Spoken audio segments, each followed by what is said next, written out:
Festus Ezeli, the pride of Yale, Zena Keita. She's back. I am Bonte Hill. She is back, and the Dubs are back with a nice win after giving up a lot of points in the first half. They tightened up the defense in that important third frame. This is exactly what you want in a bounce-back game. After what you saw in Portland, there were so many defensive adjustments. You saw folks hedging and then trapping, being able to get back in transition. It was beautiful to watch the Warriors get better within the case of this game. I saw Jonathan Kuminga We saw a attack lot of that. the paint Amen. over and over and over. I saw the Warriors protect the paint, especially going against Morant, the guy who lives in there and creates havoc through it. I saw the Warriors do a good job moving the basketball. Steve Kerr found a few lineups that he can go with. You know, after the last game against Portland, they asked if he found a lineup he liked. And tonight, I bet he can say there's a few lineups I like defensively and offensively that I can move forward with. All right, I want to hear from Mo Money, who's standing inside with Fitz and Buki.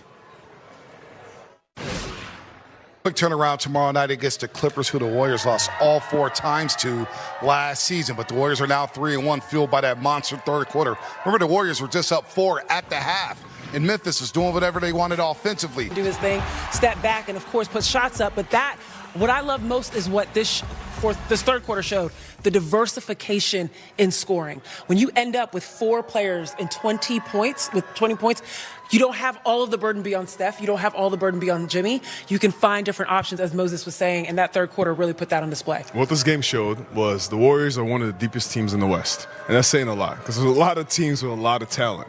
And tonight, I thought the adjustment from the first half to the second half was taking care of the ball. 10 turnovers in the first half alone, 5 in all of the second half. So taking care of the ball was key. And then Steve Kerr adjusted something.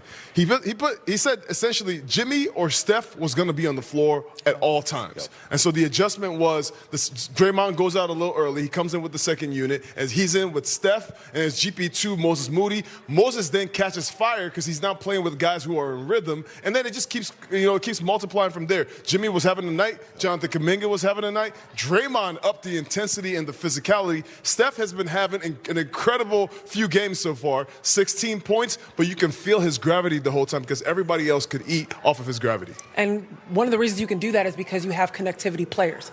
And tonight, once again, Jonathan Kuminga was that connectivity player, being able to be out there, whether it was Steph, whether it was Jimmy, whether it was Draymond, being a passer first as he drove, but also finding his own buckets. And that's what you love to see for him, especially on offense, being able to find the opportunities for those stars, but then also eating himself. I love it. I got a few Air Congos coming tonight. Double for Eric Congo tonight. 25 points, 10 rebounds. And you're looking at this is the biggest part. Steph Curry, under 30 minutes. Draymond Green, under 30 minutes. Jimmy Butler, under 32 minutes. This is what's going to get you to the finish line deep into the season when you got your stars playing those limited minutes. Especially with another game tomorrow night right here at Chase Center against the LA Clippers. But that third quarter flipped in a heartbeat. You saw the score, 80-73. And then Draymond Green said, you know what? I'm going to get feisty out here. And he was out there doing his thing. The game within the game. Baby. Fezzy fellas, we love the game within the game. It's easy in the paint when it comes to Draymond Green. And he's telling everybody, nah, that's not a hard foul. That's not a hard foul. That's soft. Then Jerry Jackson Jr., how about you just regular free throws? That's definitely a meme. That's what Draymond's saying with this little hop right here. The ball don't lie. What was that hop? What was that? I'm also trying to figure out, there's a lot going on here. But you know what's so funny? I feel like I've seen Brandon Pajemski do that exact same thing. I don't know where he got it from. We're going to have to ask him. I don't know. Fezzy, you want to pull it? What was he trying to do, man? I have no idea. What are the kids? Is that something that's new in this? You're the resident dancer, it's man. It's not 6'7". I know that that's the only one I know. But this right here with the hop, I don't know. I feel like there's something to it. I feel like I could pull a hammy if I do that. I'll say this. I'll say this. Stop. No more injuries around this NBA, please. No, I will say this about that. Draymond is the guy who brings the physicality. He brings the intensity. You saw the clip earlier where he was actually talking to his teammates. That's him getting the team fired up. The first half, they were up by 4, the Warriors were, but that wasn't okay. That wasn't Warriors-style basketball. Morant was living in the paint. The Warriors were turning the ball over. There really wasn't that rhythm. I thought they hit a few shots that put them over the edge, but the second half, you could feel that presence. Draymond starting at center, that was a great way for him to really set the tone for the whole team. You're right, Fezzy. That was 3 consecutive first halves in which the Warriors have allowed at least 61 points. But you know what? They have a guy who's starting to buy into his role, and he's playing exceptional basketball right now, and that is Jonathan Kuminga, who all he did was mess around and drop a double-double tonight. How about that for Eric Congo? No.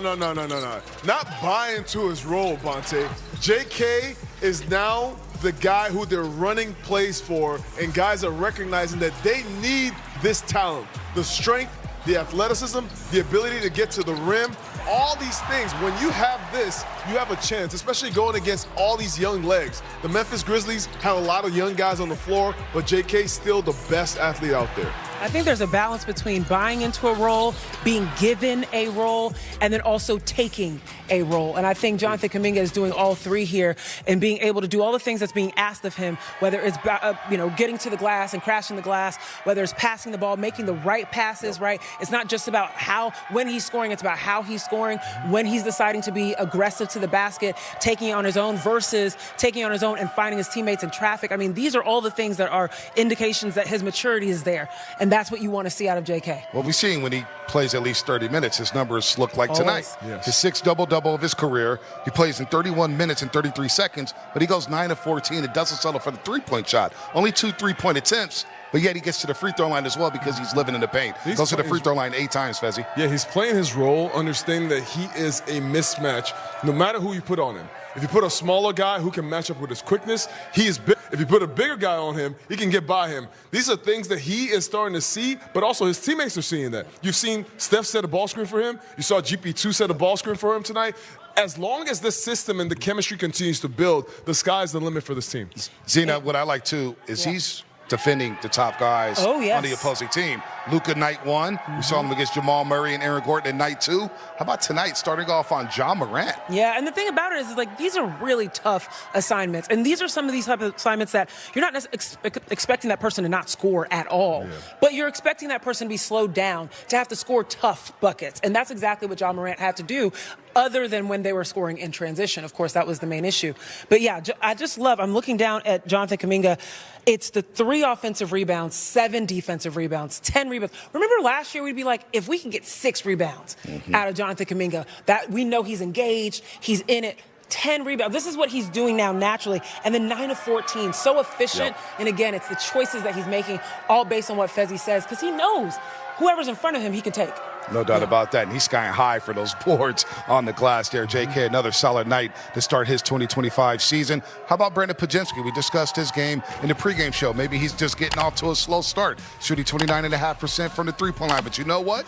Pods had it rolling today. He was a key cog in that third quarter. You see his overall stat line, 20.6 assists and only 7 field goal attempts. Very solid game for B-Pods. I told you it was early, Bonte. I told you it's still early in the season. You guys are worried about slow starts. It is game 4. I know Brandon Podziemski and the whole bench for the Warriors were excited for this game. Just a chance to bounce back. What I loved is his physicality. I saw a few times where he took that ball and he just went through the chest of somebody on the other team and got to the rim.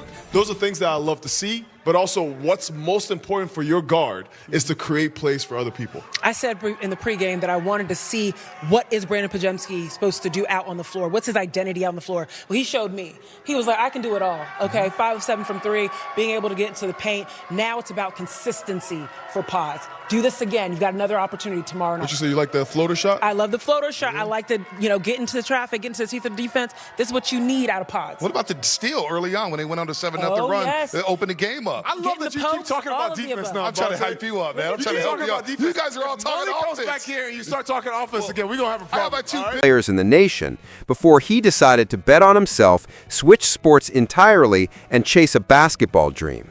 Most people laughed. Few believed. But Pat didn't care.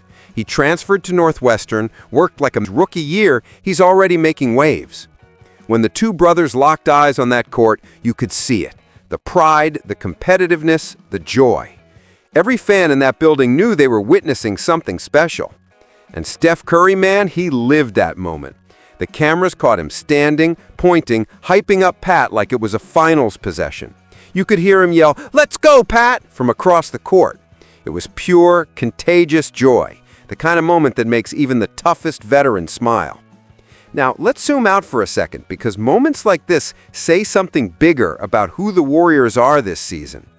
It's easy to focus on the stars, Steph, Jimmy, Draymond, Horford, the Hall of Fame names. But this team's strength goes way deep.